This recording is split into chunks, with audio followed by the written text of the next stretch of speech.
Sifat nusus itu adalah sifat durhaka dan pembangkang. Orang kalau cantik, cantik dia. Dia cantik, penampilannya menarik. Wajahnya menarik, tapi sifatnya pembangkang. Maka kecantikannya hanya sampai mata, tidak masuk ke hati. Cantik, iya, hanya dilihat. Tapi masuk ke hati, tidak. Kenapa? Karena cantiknya hanya penampilan, bukan dalam akhlaknya. Tahukah kita bahwasannya seorang laki-laki itu memiliki sebuah sifat, yaitu laki-laki memiliki sifat ego. Itu harus diakui. Karena Allah katakan ar-rijalu qawwamuna 'ala nisa. Laki-laki itu pemimpin wanita. Maka ketika laki-laki pemimpin wanita, harusnya wanita sadar ada sebuah sifat yang laki-laki itu dia selalu merasa dirinya di atas. Maka ketika sifat ini ada pada laki-laki, bagaimanakah menaklukkan sifat yang keras ini dari laki-laki? Apakah sifat keras laki-laki ini dilawan dengan kemaksiatan? Dilawan dengan pembangkangan? Dilawan dengan kekerasan? Kekerasan dilawan dengan kekerasan tidak akan pernah selesai. Yang ada hanya patah. Yang ada hanya rusak dan pecah. Ketika sudah pecah tidak bisa dikembalikan. Ketika dikembalikan maka tetap akan ada retakan-retakan yang tidak sempurna. Maka seorang wanita, sikap yang tidak disukai salah satu dari wanita adalah wanita yang suka membantah dan membangkang. Gak taat. Gak taat kepada suami. Ini salah satu sifat wanita yang paling tidak disukai laki-laki. Maka Allah mengatakan nusus dalam Quran. Jika kalian melihat mereka nusus, kata Quran. Disebutkan oleh para ulama, nusus salah satunya adalah dia mengganggu dengan lisannya dan tidak taat kepada suaminya. Padahal seorang istri harus sadar. Kalau dia taat sama suaminya, ketaatan dia kepada suami menjadi sebuah pahala. Seorang istri harus sadar. Kalau dia taat kepada suaminya, ketaatan dia kepada suami itu atas perintah Allah. Seorang istri harus sadar, ketika dia taat kepada suaminya pada hakikatnya, bukan karena suami, tapi karena Allah yang memerintahkan itu pada dia. Kalau dia pahami makna taat itu karena Allah, maka dia mudah taat kepada suaminya dan tidak melihat bagaimanapun sifat suaminya. Saya taat kepada kamu karena Allah. Saya patuh kamu karena Allah.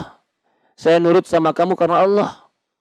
Maka ketika itu yang jadi motivasi seorang wanita taat kepada suaminya, dia tetap taat walaupun dia melihat sesuatu yang tidak pas dari suaminya. Beda dengan orang yang taatnya itu ketika dia lihat dulu, Ustaz, kalau suami saya baik, kalau suami saya nggak baik, saya nggak baik, Ustaz. Kalau seperti ini keadaan rumah tangga nggak selesai. Mau ketemu siapapun tetap saja akhirnya nggak ketemu. Artinya tetap saja berbeda. Rasulullah mengatakan dalam sebuah hadis kata Rasulullah SAW, ketika Rasulullah ditanya, ayun nisa'i khaira, ya Rasulullah SAW, perempuan mana yang terbaik? Maka Rasul mengatakan, allati tasuru inna nadar, tuti'u idha amar, fala tukhalifu fi nafsihi wala malihi, bima yakrah. Kata Rasulullah SAW ketika Rasulullah ditanya, ya Rasulullah, perempuan bagaimana yang terbaik? Rasulullah ditanya perempuan yang terbaik. Rasulullah punya istri 10. Tapi perhatikan jawaban Rasulullah. Perempuan yang terbaik kata Rasulullah SAW, tasurru idha nadar, membahagiakan jika dilihat. Tuti'u idha amar, taat kalau diperintahkan. Ini kalau dalam menikah kadang-kadang susah suruh taat. Suami pulang kerja capek ya Pak. Kadang-kadang suami pulang kerja capek Pak, sore. Begitu taruh sepatu, duduk di sofa, bilang sama istri, Bun, ambil minum dong. Itu kan minum di kulkas ada, kaki ada, tangan ada, ambil sendiri emang nggak bisa? Ya elah, tinggal ambil minuman kasih suami baru pulang kerja. Enggak kan sibuk. Iya, kesibukanmu tidak ada artinya kalau suamimu engkau bengkalaikan. Bahkan para ulama mengatakan, lagi sibuk sama anak sama sibuk sama suami, mana yang didahulukan? Itu jadi fikih juga. Apalagi sibuknya cuma sibuk yang bukan sama anak. Sibuk kan lagi sibuk, Pak. Sibuk ngapain? lagi mencetin HP. Subhanallah. Mencetin HP, suami ditinggal. Lalu rumah tangga pengen kayak Sakinah. Iya, Masya Allah. Ini namanya orang yang banyak terbang tapi nggak pernah napak. Paham maksudnya? Banyak terbang nggak pernah napak. Mimpi selalu rumah tangga kayak Rasulullah, tapi nggak pernah ngikutin petuah Rasulullah. Tahukah kita bahwasannya air putih yang kita berikan kepada dia lalu kita katakan, gimana bang, capek, itu masuk ke dalam hatinya dan menyebabkan dia rindu kepada kita.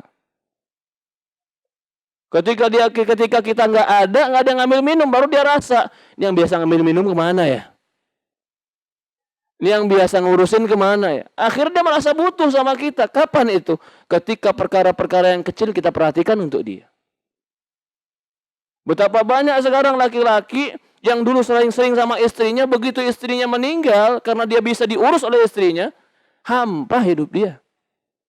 Kenapa? Ternyata selama ini servis istrinya luar biasa.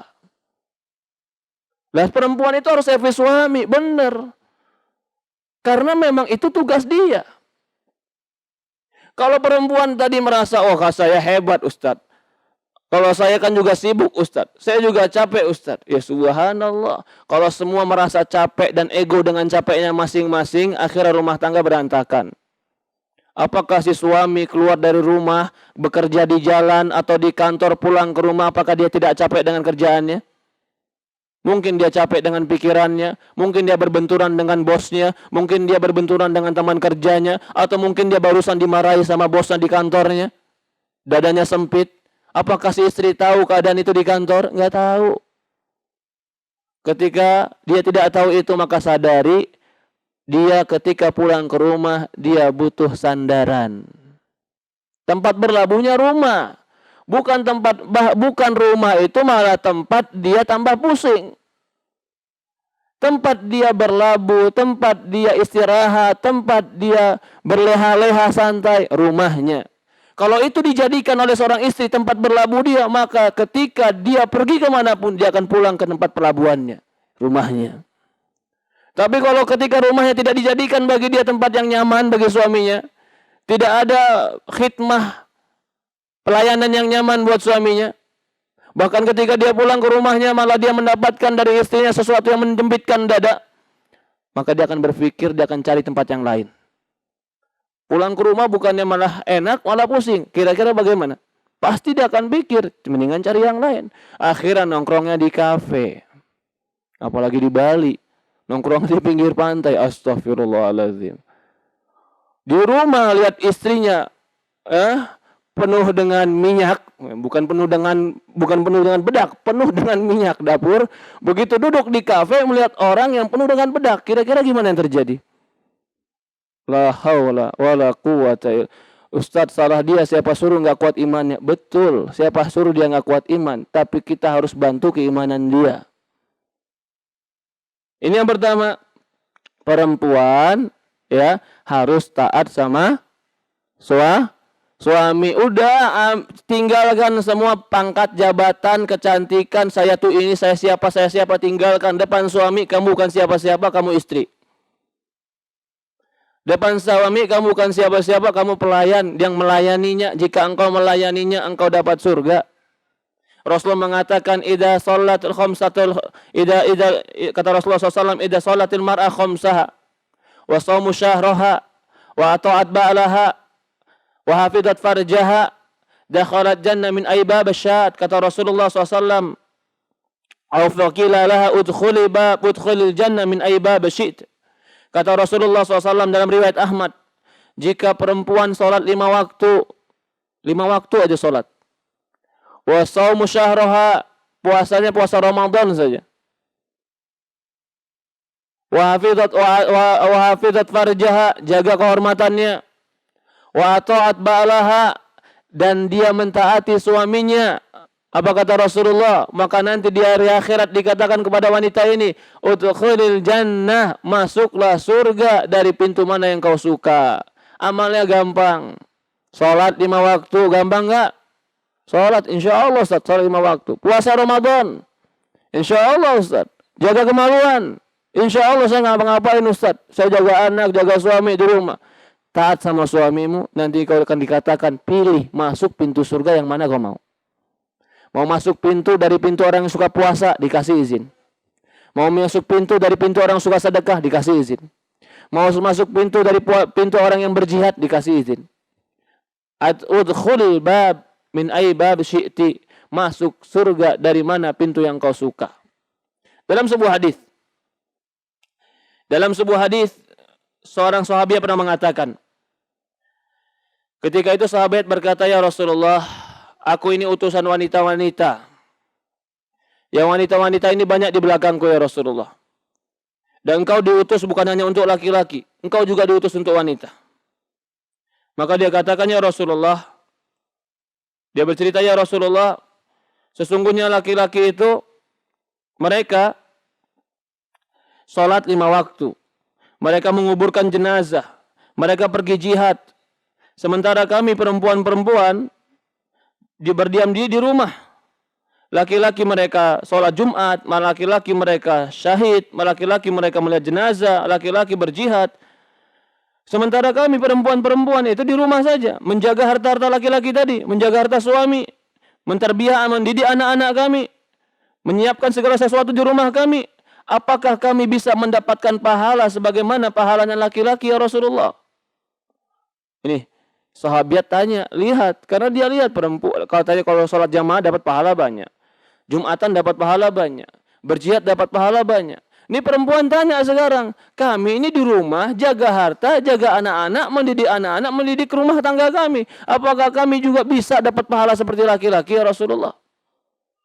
Maka Rasulullah mengatakan kepada Asma, ya Asma insorifi, ya Asma pergilah. Wa alimi, kabarkan kepada wanita-wanita yang ada di belakangmu. Sesungguhnya apa-apa yang dia lakukan dan dia jaga dan dia taati suaminya, maka pahalanya sama seperti laki-laki yang dilakukan oleh laki-laki. Ya subhanallah. Maka di sini perempuan tadi dia pergi dan akhirnya dia mengatakan sebagaimana dikatakan, dia mengatakan kepada wanita-wanita yang lain bahwasannya Rasulullah SAW mengatakan bahwasannya wanita kalau dia melakukan amalan-amalan kebaikan di rumahnya, maka pahalanya sama seperti laki-laki yang melakukan jihad, laki-laki yang melakukan sholat jamaah, laki-laki yang melakukan atau mengikuti jenazah. Ini keutamaan bagi wanita. Kalau wanita mereka sibuk dengan rumah tangga mereka, mengurus rumah tangga mereka yang benar, taat kepada suaminya, bahkan mereka bertanggung jawab terhadap harta-harta suaminya, mereka musyarikah, mendapatkan pahala sama seperti orang yang jihad fisabilillah. Ini yang pertama. Kita katakan salah satu intakrahunna fa'asa antakrahunna, bisa jadi engkau tidak suka kepada wanita. Sifat yang biasa tidak disukai adalah ketika perempuan tadi tidak taat. Harus seorang perempuan itu taat kepada suaminya.